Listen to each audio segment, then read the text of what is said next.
A todos nos ha pasado, ¿verdad?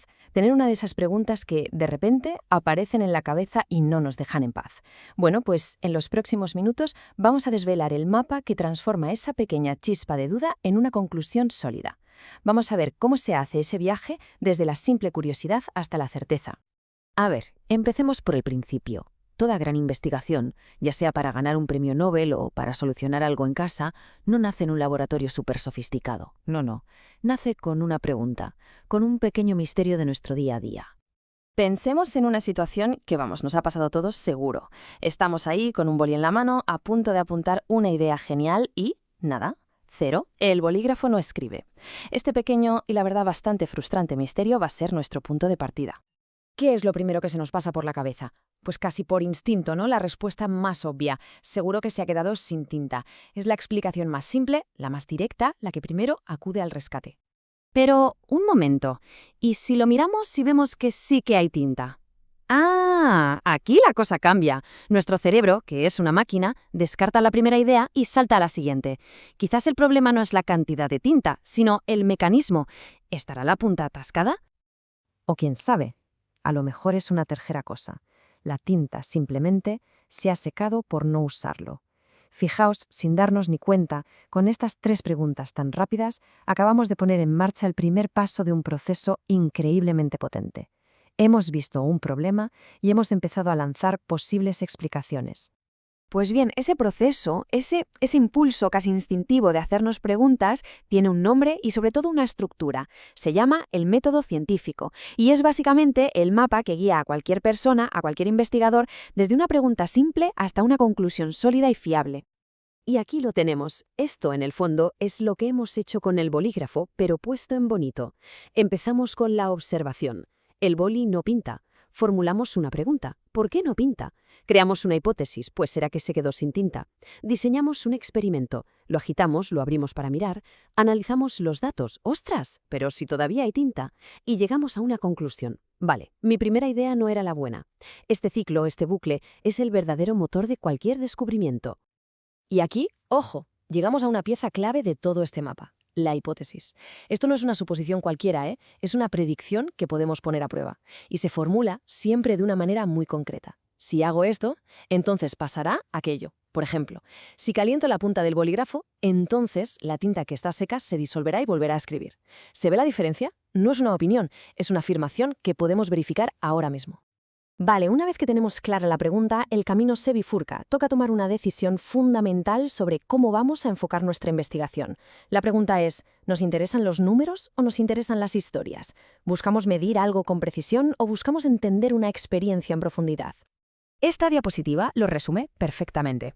El enfoque cuantitativo va a los números. Se centra en el qué y el cuántos. Es ideal para medir, comparar y probar teorías a gran escala.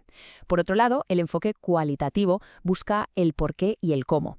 Se mete de lleno en las historias, en las entrevistas, para obtener una comprensión mucho más rica y profunda. Si profundizamos un poco más, vemos que son filosofías muy distintas.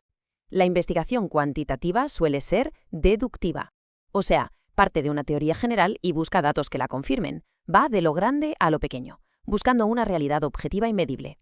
En cambio, la cualitativa es a menudo inductiva. Empieza con observaciones específicas, con casos concretos, para intentar construir una teoría más amplia. Va de lo pequeño a lo grande. Y asume que la realidad es subjetiva, que depende de la experiencia de cada persona. Y claro, como es lógico, cada uno de estos caminos necesita su propia caja de herramientas. No tiene sentido intentar medir una narrativa con una regla, ni contar una historia con una calculadora, ¿verdad? Pues eso. Para el enfoque cuantitativo, las herramientas buscan ser precisas y muy estructuradas. Estamos hablando de encuestas con respuestas cerradas, de sí o no, de experimentos en laboratorio donde cada variable está súper controlada y, por supuesto, de mucho análisis estadístico para encontrar patrones y correlaciones en montones de datos. En el lado cualitativo, las herramientas son mucho más flexibles, buscan la riqueza del detalle. Aquí lo que tenemos son entrevistas largas, en profundidad, para que la gente cuente su historia, o grupos de debate, para ver cómo interactúan las personas, o incluso analizar textos para descubrir significados ocultos. Aquí lo que importa por encima de todo es la profundidad. Teo, un momento. ¿Y si no tuviéramos que elegir? ¿Y si pudiéramos coger lo mejor de los dos mundos? Pues de eso va esto. A menudo, las investigaciones más potentes, las más reveladoras, son las que no se quedan en un solo camino, sino que combinan ambos para crear una ruta híbrida, lo que se llama un enfoque de métodos mixtos. El concepto clave aquí se llama triangulación. Y la idea es más sencilla de lo que parece. Es como mirar una estatua. Si la ves solo de frente, tienes una perspectiva. Pero si te mueves y la ves de frente, de lado y desde arriba, entonces y solo entonces obtienes una comprensión completa, tridimensional. Pues eso es la triangulación. Combinar datos numéricos con historias personales, para que la conclusión sea mucho, mucho más sólida y profunda. Vamos a poner un ejemplo práctico que se entiende enseguida. Imaginemos que un estudio cuantitativo nos da este dato, así, en frío. El 80% de los estudiantes mejoraron sus notas tras usar un videojuego educativo. ¡Wow!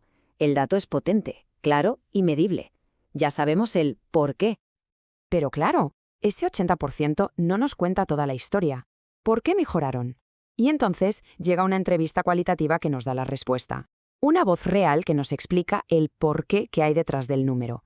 Esta cita le da vida, le da contexto y le da significado a ese 80% tan frío. Y ahí está la magia. El dato del 80% nos dice por qué pasó. La cita nos explica por qué pasó. Es la combinación del dato duro con la experiencia humana lo que nos ofrece una comprensión de verdad, una imagen rica y completa del fenómeno que estamos estudiando. Y así, poco a poco, cerramos el círculo.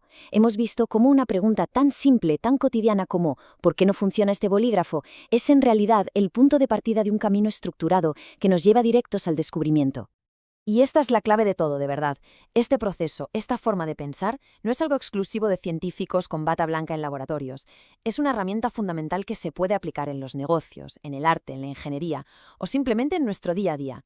Es la forma de transformar la incertidumbre en conocimiento fiable. Así que ahora la pregunta final queda en el aire. Con este mapa en la mano, sabiendo cómo funciona y viaje desde las pequeñas curiosidades hasta los grandes desafíos, ¿cuál es la próxima gran pregunta que merece la pena investigar? Las herramientas para empezar a encontrar la respuesta ya están sobre la mesa.